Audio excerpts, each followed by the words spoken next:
Le prix est décerné à cet écrivain qui a consacré sa vie à la littérature et à la musique, à Pascal Quignard.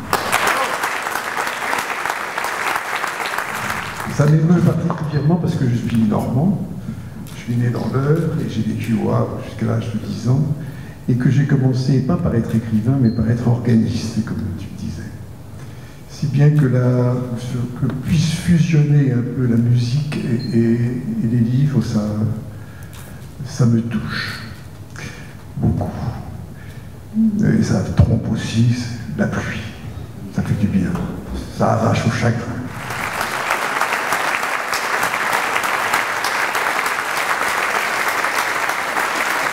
Je suis très heureux de ce prix parce qu'il ne dissocie pas musique et littérature. Ça me touche énormément puisque moi je ne peux pas les dissocier non plus en moi-même.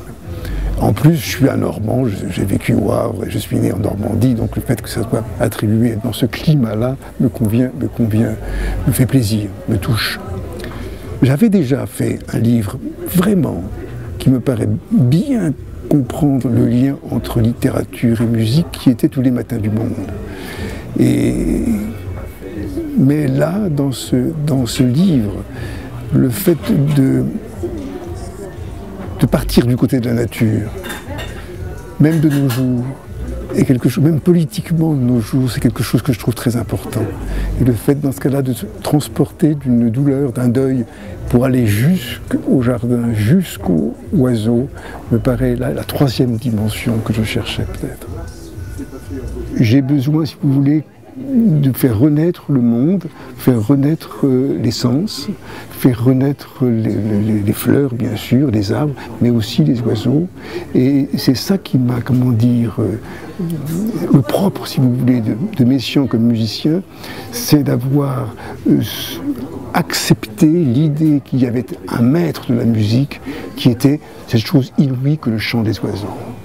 Le chant des oiseaux dans l'aube, là on est au printemps, ça commence à revenir, c'est quelque chose à partir de 4 heures, de 5 heures du matin, et ça enfle, il y a une sorte d'appel à la vie, de petites séquences sonores, toutes très différentes les unes des autres, mais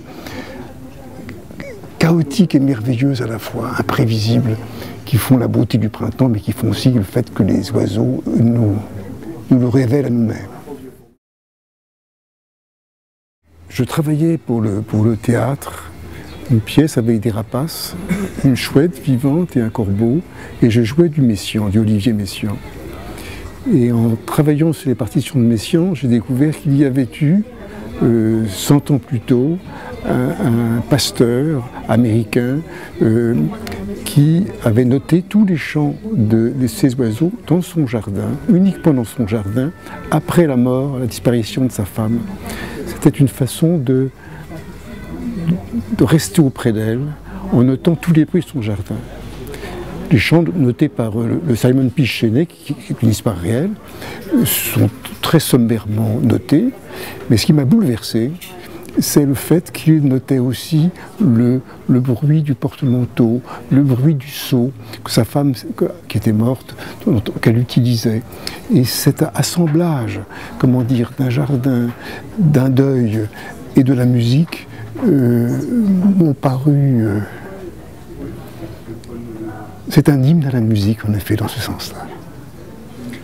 La musique comme regret des morts, la musique comme consolation aussi, et comme bruit naturel vivant quand même dans le chant des oiseaux.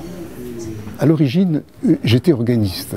Je ne suis pas un écrivain à l'origine, et toujours maintenant, parce que ça me paraît un peu prétentieux de m'être écrivain quand je passe une frontière, je me mets toujours musicien. Vous voyez, je suis resté, comment dire, avec cette... Je suis d'une famille de musiciens, avec ce respect de ceux qui m'ont fait, de cette transmission de la musique en moi et dans ce que j'écris aussi.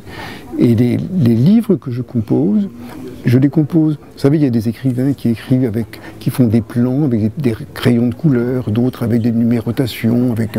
Et moi, je fais toujours mes plans sur une partition que je décompose et qui me permet de pouvoir panoramiquement, mélodiquement, savoir où j'en suis dans le livre que j'écris, chapitre après chapitre, séquence après séquence.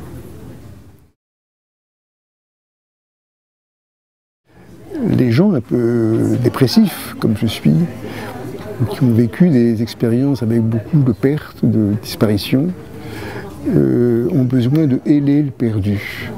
Et si vous voulez, la musique, plus qu'aucun autre art, est quelque chose qui fait revenir du perdu, qui fait revenir de l'émotion, sans être douloureuse, qui arrive à l'habiller, qui arrive à la rendre touchante, émouvante. Il est sûr que qu'est-ce qui a plus profondément médité le chagrin que Schubert ou que Chopin ou que il y a là quelque chose qui est lié, l'évocation du perdu et la musique.